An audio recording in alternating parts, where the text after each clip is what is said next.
Bitcoin has gone through the roof over the past several months, rising from around $200 to over $1,000 in November of 2013 alone.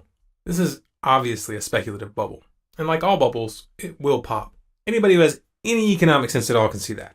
Optimists like to compare the current Bitcoin bubble to the dot-com bubble of the late 90s. After all, the dot-com bubble may have burst, but the internet survived. Bitcoin could do the same thing, right?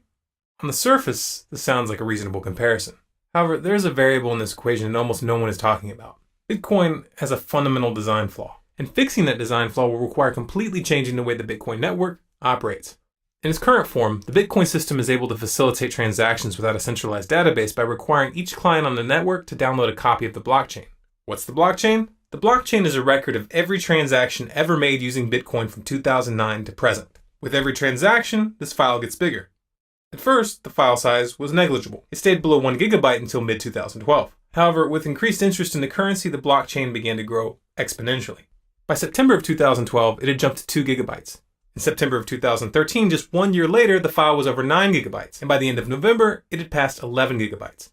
If interest in the currency continues to increase and the number of transactions continues to grow at its current rate, the blockchain will easily reach 50 gigabytes within a year and 250 gigabytes within 2 years. Now, the specific amount of time it will take the blockchain to reach a particular size is beside the point. What it comes down to is this. In its current form, Bitcoin is not scalable. The way the system is designed right now, the blockchain will eventually reach several terabytes in size. Of course, the average user will be unable to participate long before that happens. Somewhere along the way, Bitcoin will have to be restructured to allow individuals to use the network without downloading the entire blockchain. This is no simple task, and making the shift will involve introducing a degree of centralization into the mix. An example proposal to address this issue would be to use what some have referred to as supernodes as intermediaries. A supernode would handle the blockchain for you, and you would communicate with the supernode to deposit or spend bitcoins. So essentially, Bitcoin banks. Now, this is arguably still better than the current banking system because Bitcoin banks wouldn't be able to engage in fractional reserve lending. And some have tried to make the case that anyone could theoretically start a Bitcoin supernode.